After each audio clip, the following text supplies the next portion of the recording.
গণমাধ্যমের যুগ। এখন মিডিয়াকে চাইলেই আপনি হাতের নাগালে পাচ্ছেন।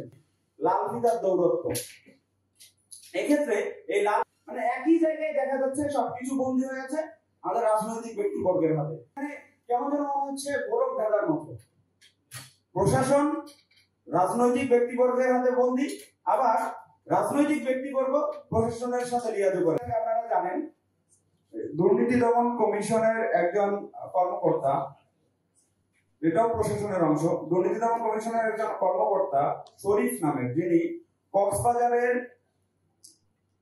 জেলা প্রশাসনের সাথে জড়িত অনেক রাজনৈতিক ব্যক্তিবর্গ জড়িত ছিল, যেখানে অনেক মোটামুটি 200 কোটি টাকার একটা দুর্নীতি ছিল, যেটা তিনি জনসম্মুখে নিয়ে আসার কারণে তাকে তার চাকরি থেকে অব্যাহতি দেওয়া হয়। এই অব্যাহতি দেয় রাজনৈতিক ব্যক্তিবর্গের হস্তক্ষেপের কারণে।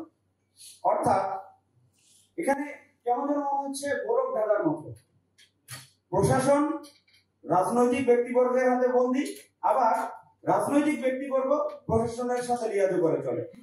তো সেই জায়গা থেকে আমাদের এই প্রশাসনকে স্বাধীন করে দিতে হবে। যেমন আমাদের রাষ্ট্রের কিছু স্বাধীন প্রতিষ্ঠান রয়েছে, যে দুর্নীতি দমন কমিশন, নির্বাচন কমিশন সহ আমাদের যে রাষ্ট্রের কিছু স্বাধীন প্রতিষ্ঠান রয়েছে, আমাদের এই প্রশাসনকে স্বাধীন করে দিতে হবে। এছাড়া আমরা একটা বিষয় দেখি, লাল ফিতার দৌরত্ব।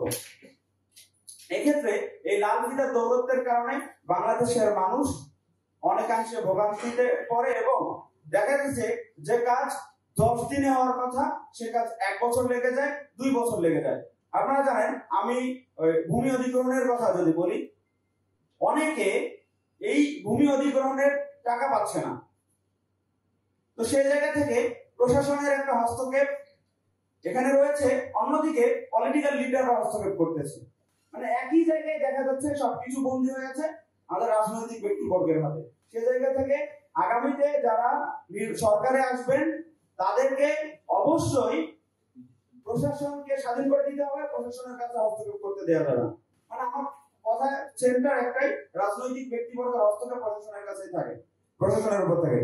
তো আরেকটা বিষয়, এক্ষেত্রে প্রশাসনেরও কিছু ভয় আছে, প্রশাসনেরও কিছু দুর্বলতার জায়গা আছে। আমরা মানুষ হিসাবে সমাজে টিকে থাকতে হলে আমাদের নৈতিকতাকে বজায় রেখেই চলতে হবে।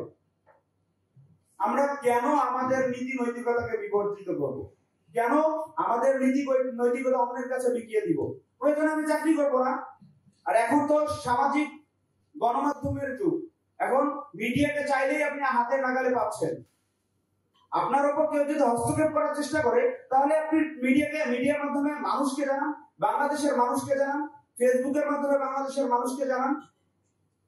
বাংলাদেশের মানুষ যে কোনো ধরনের দুর্নীতির বিরুদ্ধে সোচ্চার এবং যে কোনো ধরনের জনবান্ধব প্রশাসন গঠন করার জন্য সোচ্চার।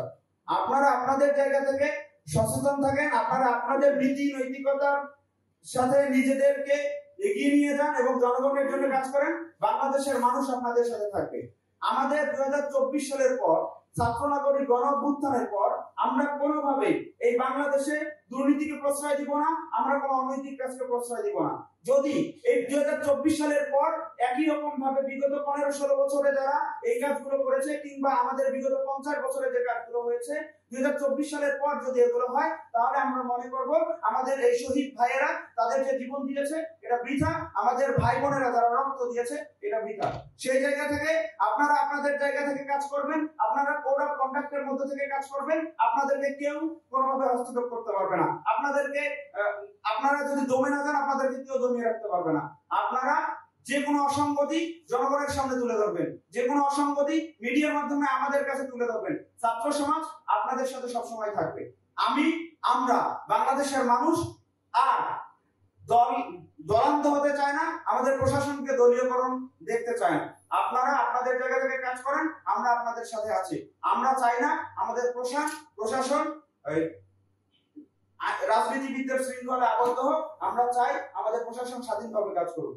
আমি হয়তো বেশি কিছু জানি না কিভাবে রিফর্ম করতে হয়, বাট এতটুকু বুঝি কারা কারা কি করে এবং কাদের মাধ্যমে আমাদের প্রশাসন শৃঙ্খলিত হয়। সে জায়গা থেকে আমরা কোনোভাবেই আমাদের এই প্রশাসনকে বন্দী হতে দিব না, আমাদের প্রশাসনের সাথে রাজনীতিবিদদের লিয়াজু করতে দিব না, প্রশাসনকে স্বাধীন করে দিতে হবে। ধন্যবাদ।